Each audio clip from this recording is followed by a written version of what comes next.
અમુક તો એવા દર્દ હોય ને માણસોના, કહેવાય નહીં ને સેવાય નહીં, કહી શકાય નહીં કોઈની આગળ. અમુક વેદનાઓ સંસારમાં એવી હોય, નો કોઈને કહી શકાય, નો સહન કરી શકાય.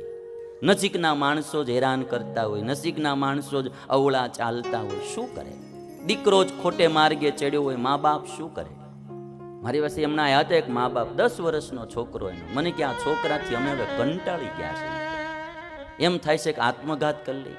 એટલા તોફાન કરે, એટલા ખોટા માર્ગે જાય, પાપ કરે.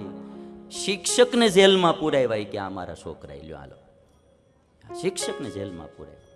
5 વાર તો મને કે સ્વામી આ છોકરો ભાગી ગયો. ક્યારેક મુંબઈના રેલવે સ્ટેશનથી પોલીસનો ફોન આવે, ક્યારેક કે સુરતના રેલવે સ્ટેશનેથી અને હું લઈ આવું કે. અટાણ સુધીમાં 5 વાર તો ભાગી ગયો.